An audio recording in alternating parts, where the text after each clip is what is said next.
আসসালামু আলাইকুম আব্বা। ওয়ালাইকুম আসসালামু আলাইকুম আম্মা। থাক থাক থাক থাক। আপনারা আসতেছেন, আমাকে আগে বলবেন না? আমাকে বললে তো আমি বাস স্ট্যান্ডে গিয়ে আপনাদেরকে নিয়ে আসতাম। হইছে হইছে, আর নাটক করা লাগবে না। 4 মাস হয়ে গেছে, একবার সুখের সংবাদ, আনন্দের সংবাদ তুমি আমাদের কাছ থেকে লুকাইছো। এই কাজটা কিন্তু তুমি ঠিক করো নাই জামাই। আরে তুমি জামাইরে বলে কি করবা? তোমার নিজের মেয়েই তো আমাকে কিছু জানতে দেয় নাই। ওইটাই। হ্যাঁ করতে কি করতে? ওই যে দেখো কি আসছে। আমা আব্বা, তোমরা তোমরা কখন কিভাবে কেন আসছো? আর তোমাদেরকে কি আসতে বলছে? কি আসছে তুই? আরে মেয়ের বাড়িতে তার বাবা মা আসবে, সেখানে আবার কে আসতে বলবে? হ্যাঁ, আর তাছাড়া আমাদের মেয়ে হচ্ছে অসুস্থ, এই সময় তার পাশে মুরব্বী হিসাবে আমাদের থাকাটা দরকার। অবশ্যই। কি বলতেছো আমি অসুস্থ? আমাকে দেখছো? আমি একদম ঠিক আছি, কমপ্লিটলি ওকে। আমাকে আসছো দেখছো, হয়েছে না? এবার প্লিজ তোমরা যাও। আরে দাঁড়াও তো, কি বলতেছো তুমি এগুলো? হ্যাঁ, তোমার বাবা মা আসছে, তোমার বাড়ি থেকে লোক আসছে, 2-3 মাস খেয়ে যাবে। হ্যাঁ, থেকে যাবে না 2-3 মাস? এত রাতে চলে যাবে? হ্যাঁ আম্মা, আব্বা, আপনার ভিতরে যান তো, ভিতরে ফ্রেশ হন যান। প্রথমত, এত সুখের একটা সংবাদ, এত আনন্দের একটা সংবাদ তুই আমাদের কাছ থেকে লুকাইছিস, তার উপরে এখন আবার এইরকম ভাবে কথা বলতেছিস। আচ্ছা, জন্মের পরে তোরে তো আমরা মধু খাওয়াইছিলাম, মুখের ভাষার এই অবস্থা কেন? হ্যাঁ, আমি সব বুঝতে পারছি, তোমাদেরকে কে ফোন করে আসতে বলতে হবে সেটাও বুঝতে পারছি। শোনো মা, তোমরা যে খুশির সংবাদ শুনে এখানে আসছো না, কয়েকদিন পর সে খুশির সংবাদটা দুঃখের সংবাদে পরিণত হবে। এই সি সি সি, এত অলক্ষণের কথা তুই আমাদের সামনে আর বলবি না তো। এই প্রথম আমরা নানা নানি হইতেছি, আমি প্রথমের মতো বাবা হচ্ছে। নাতনি নিয়া আমাদের কত পরিকল্পনা, তাই না? দেখো আম্মা, আমাকে এসব বুঝে কোনো লাভ নাই। তোমরা সবাই মিলে যে ঘোরের মধ্যে আসো না, যত তাড়াতাড়ি তোমাদের এই ঘোর কেটে যাবে, অত তাড়াতাড়ি তোমাদের জন্য মঙ্গল হবে। আব্বা, হ্যাঁ, মেয়েটা তো আটটা নিচের না? হ্যাঁ আমার মেয়ে।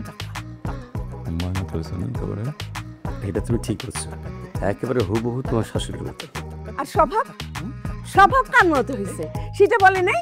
সে আমার মতন। আব্বা, ওই প্রেগনেন্সি টাইমে না অনেক বেশি ওজন নেওয়া নিষেধ। আপনি কি আমাকে হেল্প করবেন? আমার বউ তো প্রেগনেন্ট। আরে কি কয় না কয়, ধরো যত যত একসাথে নাম্বার নিয়ে আসেন। উল্টা পাল্টা কথা বলে। ছেলেটাও দেখছি কেমন হয়ে গেছে।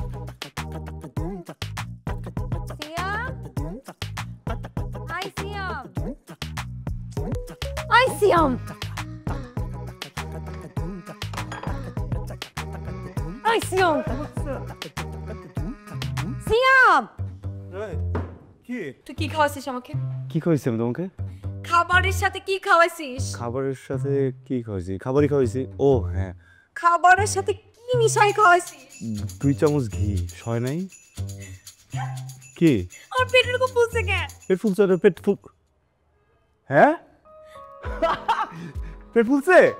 খুব হাসি আসতেছে না? তোর জন্য আমার শরীরটা নষ্ট হয়ে যাচ্ছে। বসো বসো।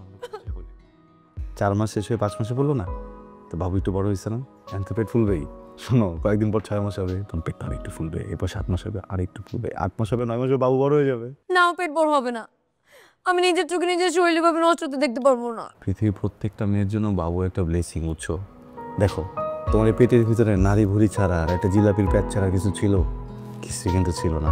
এখানে কি আমার বাচ্চা আসছে, হ্যাঁ, এসে ওর দুটো চোখ হয়েছে, একটা হৃদয় হয়েছে, একটা নাক হয়েছে, আমার মতো ঠোঁট হয়েছে, হ্যাঁ, পুরো শরীরটা হয়েছে না, এটা একটা ব্লেসিং। এখন কোনো স্ট্রেস নেওয়া যাবে না, এইসব নিয়ে উল্টাপাল্টা কথা বলা যাবে না। তুমি শুয়ে পড়ো, একই শরীরে 2টা প্রাণ, বিষয়টা সুন্দর না বলবো? তো এই প্রাণটা তোর ভিতরে আসে নাই কেন? আস্তে ফিউল কি উল্টাপাল্টা কথা বলো? বায়োলজি সিস্টেমে তো চেঞ্জ হয়ে যেতে হবে আমার। দেখো সিয়াম, আমি একটা কথা বলতেছি, কান খুলে শুনে রাখো। তোমার সাথে আমার ডিভোর্সের প্রসেসিং চলতেছে। বাপ মা ছাড়া এই বাচ্চাকে আমি পৃথিবীতে আনতে চাই না। কেন, ডিভোর্স দিলে কি মরে যাবো তুমি নাকি আমি মরবো? বাপ মা ছাড়া কি আছে? বাচ্চা তো বাপ মার সাথেই থাকবে, কখনো তোমার সাথে থাকবে, কখনো আমার সাথে থাকবে। আচ্ছা ঠিক আছে, বুঝছি, তোমার প্রবলেম তো তোমার রাখতে হবে না, আমি বাচ্চাকে দেখে রাখবো। ওকে, কে কার কাছে থাকবে নাকি থাকবে না সেটা পরে দেখা যাবে, কিন্তু কালকে সকালের মধ্যে যদি আমার এই পেট ঠিক না হয় তাহলে কিন্তু আমি একদম পিকে নিব।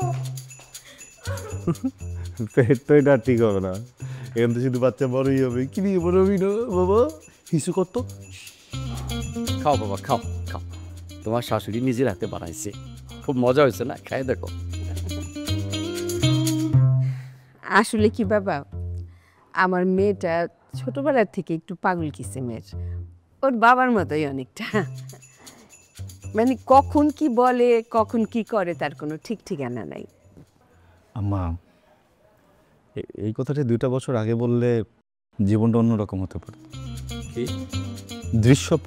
দৃশ্যপট অন্যরকম হতো। মানে বিয়ের আগে আপনারা বলেছিলেন না যে আপনাদের মেয়ে এরকম মেয়ে আর কোথাও পাওয়া যাবে না। হ্যাঁ ঠিকই বলছিলাম। হ্যাঁ, আপনি ঠিকই বলেছিলেন। আমি আপনার কথার গভীরতা বুঝতে পারিনি। ও আসলে এলাকায় না, দেশেই একটা।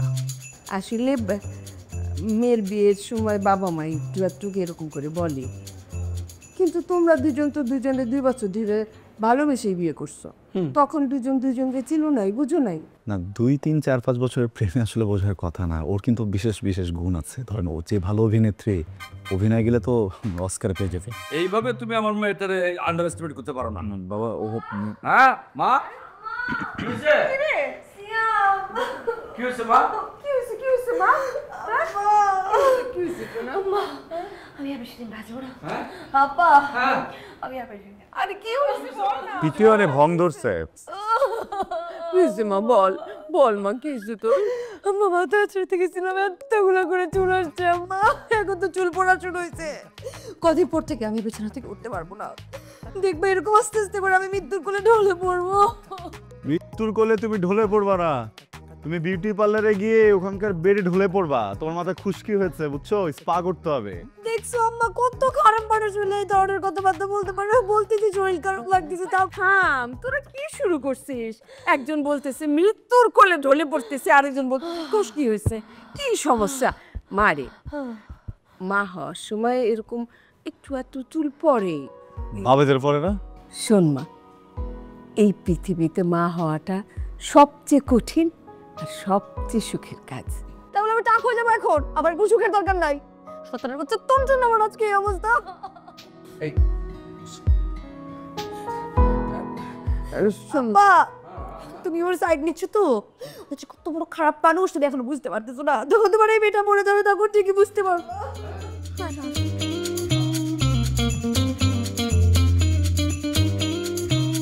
জামাই, আমার মায়ের কথাই তুমি কিছু মনে করো না। না বা আমি ওর কথায় আর কি মনে করব? ব্যবহারে বংশের পরিচয়। হ্যাঁ, এক্সকিউজ মি, একটা চকলেট স্মুদি। Thank you.